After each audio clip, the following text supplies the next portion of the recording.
Via TikTok user Boy, two friends made a bet for one of them to enter a wrestling ring.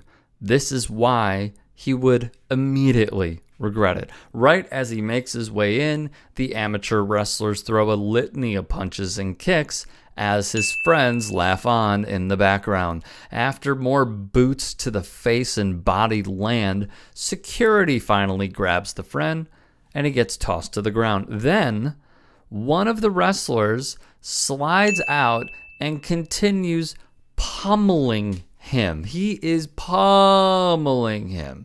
To say he got what he deserved is quite the understatement. Here was the aftermath of this first video. Let me see your face. And now he has the damage to show of his stupidity and his antics.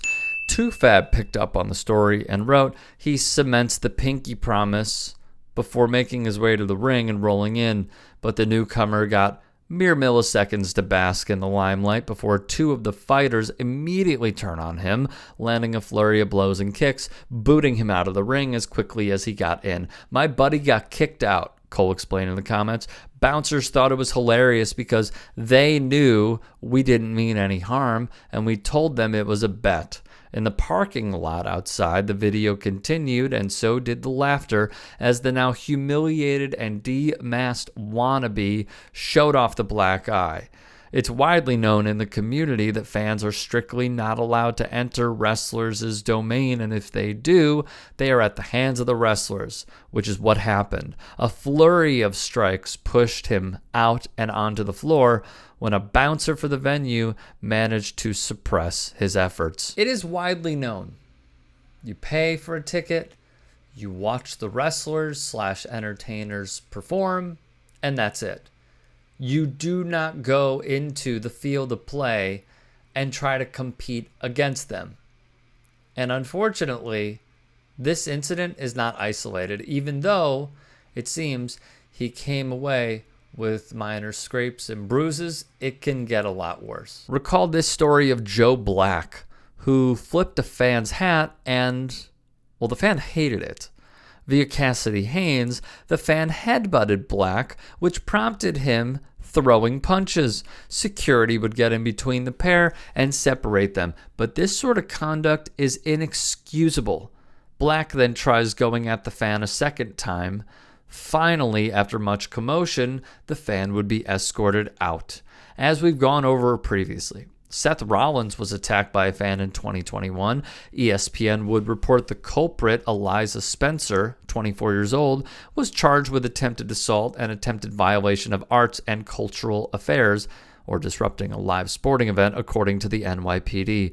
Spencer left his seat, jumped over the barricade, and attacked Rollins. He would tell the Daily News he was trying to assist Rollins' rival during the Monday Night Raw show and wanted to settle a beef dating back to 2019 over what appears to be a catfishing scam concocted by someone posing as the popular wrestler. Spencer told the News he first met Rollins at a meet and greet a few years back, where he asked the wrestling star for help to launch his own career in the business, but things went south after he started communicating on WhatsApp and other messenger services with someone he remains convinced was Rollins. He was asking me to send him gift cards in exchange for money, mostly $500 or more, to see if I was loyal, Spencer said. He asked me to be a wrestling blogger for him. I wanted to work my way up. After buying about $3,000 in cards, the check that the person claiming to be Rollins sent back to him bounced, according to Spencer. Spencer said he communicated with Rollins through accounts under his WWE name and his real name, Colby Lewis, and was blocked on social media by Rollins' wife, Becky Lynch, who is the current Raw Women's Champ at the time. He posted chat logs between himself and Rollins on his IG after Monday's incident, but none of those exchanges showed anything that could prove he was actually talking to Rollins. And of course, who could forget Bret Hitman Hart was also attacked by a fan in New York during his induction speech into the WWE. The criminal, Zachary Madsen, was charged.